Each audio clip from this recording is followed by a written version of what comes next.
Time now for our review of the French press, which means it's time to say hello to Florence VILLEMINOT. Hello to you, Florence. Starting off with the French President, François Hollande. He's not exactly Mr. Popular. He's not very popular right now. And Le Parisien points out that he's actually at a record low. He just got back from a 2-day trip to the Côte d'Or wine region. What he wanted to do was get out of the ivory tower of the Élysée Palace and go and meet with French citizens face to face. Le Parisien points out that this is actually the first stage of a strategy to improve his public image, but he didn't get the warmest of welcomes and was actually heckled while he was visiting the city of Dijon, heckled for his economic policies, but also for his personal life. One woman, for instance, said that he shouldn't... He didn't like his partner, yeah. Valérie Trierweiler, and should not marry her. So, ouch. And as you can imagine, Le Figaro, the right-leaning newspaper, is thrilled about this. They're rubbing their hands and saying on their very harsh front page today, "Rien ne va plus." Everything is wrong. That's also a term that you can hear in a casino, which means no further bets. So Le Figaro points out that the Élysée Palace had bet a lot on this 2-day trip, and it was a complete flop, according to them. In their editorial, they say this is Hollande's own fault. He went out looking for trouble. How can he expect to reconquer people's hearts and minds when his policies are just a bunch of empty promises? He said that he wants to improve the economy, restore growth, and reduce unemployment, but all of his policies are actually not fighting the crisis, according to Le Figaro. They're making it worse.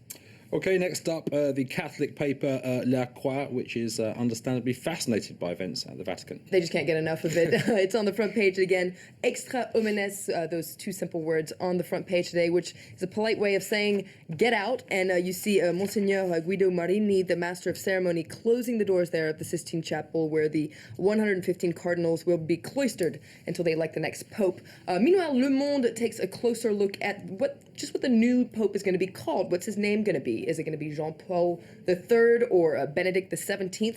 Whatever his name is going to be, it's certainly not going to be random. What usually happens is when a new pope is elected, he chooses a new name, although he can keep his Christian name as well, but usually he chooses a new name that's paying tribute to either a saint or another pope that he respected a lot. But Le Monde points out there's one name that hasn't been used in a while, and that's the name Boniface. Boniface VI was pope in 896 for just 15 days. So far his name hasn't been reused. Perhaps people think it's bad luck. Who knows?